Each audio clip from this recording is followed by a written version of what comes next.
Video এই ভালো ভাই ভিডিও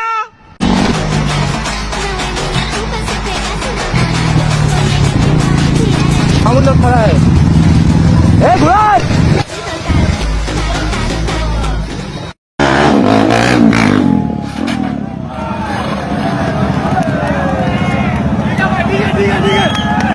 গত 14ই ফেব্রুয়ারি ছিল শবে বরাত অনুষ্ঠান।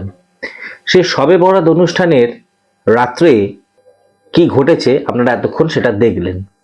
ঘটনাটি কলকাতার নিউ টাউন এলাকার বিশ্ব বাংলা গেট বা বিশ্ব বাংলা সরণির ওপরে কিভাবে মোটরবাইকের স্টান্ট চলছে এবং বিভিন্ন মোটরবাইকে সার্কাস প্রদর্শনী চলছে, আর পুলিশ নাকি নীরব দর্শকের ভূমিকায় হাততালি দেয় মতন অবস্থা।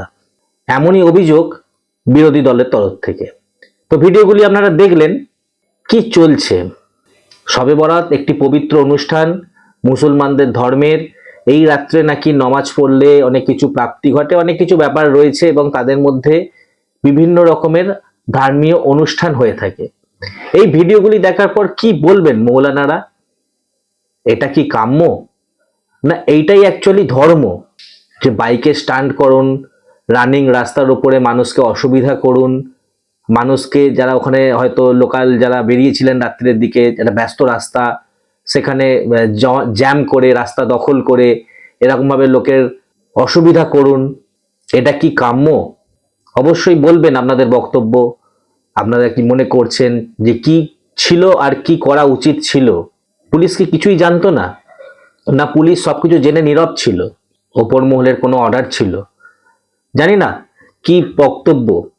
বিরোধী যারা রয়েছেন, ওই কলকাতার নিউ টাউনের যারা বিরোধী দলের লিডার রয়েছেন, তারা ঠিক কি বলেছেন সেটা একবার শুনে নি। পুলিশের সামনে করছে, পুলিশ পারলে তালি দেয় আর কি এই লুঙ্গি বাহিনীকে এই স্ট্যান্ড দেখে। এই হচ্ছে ধর্ম, আর এই হচ্ছে পশ্চিমবাংলায় চলছে। এরা ধর্মের নামে শুধুমাত্র আক্রমণ করতে পারে, আর ধর্মের নামে এই লুঙ্গি স্ট্যান্ড করে পশ্চিমবাংলায় বাহবা নেওয়ার চেষ্টা করছে। শুধুমাত্র মমতা ব্যানার্জির পুলিশ এদেরকে প্রশ্রয় দিয়ে রেখেছেন। ওরা মুসলমান, ওরা লুঙ্গি বাহিনী, ওদের লুঙ্গি উঠে গেলেও কিছু যায় আসে না, ওদের লুঙ্গি খুলে গেলেও কিছু যায় আসে না। তাই ওরা যেটা করেছে ভালো করেছে। যদি তাই যদি এই বাংলায় এরকম নিদর্শন দেখা যায়, তাহলে অনুপ্রেরণা মুখ্যমন্ত্রী লুঙ্গি বাহিনীকে অনুপ্রেরণা দিচ্ছে। তাই জন্য লুঙ্গি বাহিনী লুঙ্গি উঠে গেলেও কিছু যায় আসছে না, লুঙ্গির নিচে নেমে গেলেও কিছু যায় আসছে না। সবই তো আল্লাহ মোল্লা আলখাল্লা আলিল বিল্লাহ। নিউ টাউন বলছেন কেন? মোল্লা টাউন বলুন। নিউ টাউনের ডেমোগ্রাফি দেখেছেন? এখন একটা সময় নিউ টাউনে সম্ভ্রান্ত মানুষরা থাকতো। এখন শবে বরাতে নাকি শবে বরাত থেকে রাতে সারা রাত নাকি নামাজ পড়লে বেহেশতে যাওয়া যায়। মুসলমান ধর্মের এরকম একটা কথা আমি শুনেছিলাম। আর শবে বরাতের রাতে যে দৃশ্য আমরা নিউ টাউনে দেখলাম, বিশ্ব বাংলা গেট করে দিয়েছেন মমতা ব্যানার্জি, আর এই লুঙ্গি বাহিনী পুলিশের সামনে দাঁড়িয়ে মোটর সাইকেলে স্ট্যান্ড করছে, মাটিতে পা দিয়ে বাইকের সামনের চাকা তুলে দিয়ে, আর শয় লুঙ্গি বাহিনীর দিক থেকে দাঁড়িয়ে তালি মারছে। এটা কোন রাজত্ব? এ কোন বাংলা? শবে বরাতের রাত্রে এটা করার জন্য বাংলার পুলিশকে ছেড়ে দিয়েছে তাদেরকে। কি হচ্ছে এটা? যে পশ্চিমবাংলায় মমতা ব্যানার্জি উচ্চশিক্ষার খাতে যে বাজেট বরাদ্দ রাখে, তার 4 গুণ বাজেট বরাদ্দ রাখে মাদ্রাসা শিক্ষার জন্য। তাহলে মাদ্রাসা শিক্ষায় যদি শিক্ষিত হয়ে এইভাবে স্ট্যান্ড করতে থাকে, আগামী দিন এবার বিশ্ব বাংলা গেটের সামনে স্ট্যান্ড করছে, আগামী দিন দেখবেন এরা স্ট্যান্ড করতে করতে মমতা ব্যানার্জি 14 তলায় চলে যাচ্ছে। তখন মমতা ব্যানার্জি কিছু আর বলার সুযোগ পাবেন না। এখনো বুঝুন কাদেরকে আপনি কি তৈরি করছেন। আপনি বিড়ালদেরকে বাঘে পরিণত করে বাংলার মানুষকে অত্যাচারের সামনে ফেলে দিচ্ছেন। ওটা বিশ্ব বাংলা গেট নয়, ওটাকে বলুন যে বিশ্ব বাংলা গেটে শবে বরাতের সময়ের কাট নয়, ওটাকে মমতা বন্দ্যোপাধ্যায় করেই দিয়েছেন। ওটা বিশ্ব বাংলা নয়, ওটা মোল্লা গেট করে দিয়েছেন। ওটা হলো যে কিভাবে ওই যে দাওয়াতে ইসলাম হওয়ার পর পশ্চিমবঙ্গের অবস্থা কি হবে সেটা আপনি দেখতে পাচ্ছেন বিশ্ব বাংলা গেটের সামনে। তো শুনলেন দর্শক বন্ধুরা বিরোধী যারা রয়েছেন তাদের বক্তব্য। পুলিশ নাকি উপস্থিত ছিলেন এবং স্বভাবতই থাকার কথা, একটি ব্যস্ততম রাস্তা। আমরা নিজেরাও জানি নিউ টাউনের মতন জায়গাতে পুলিশ সর্বক্ষণ রয়েছেন। পুলিশ না থাকলেও বিভিন্ন রাস্তার মোড়ে মোড়ে কিন্তু সিসিটিভি ক্যামেরা লাগানো থাকে। সিসিটিভি ক্যামেরা তো মনিটরিং করার জন্য পুলিশ কন্ট্রোল রুম থেকেই মনিটরিং হয়ে থাকে।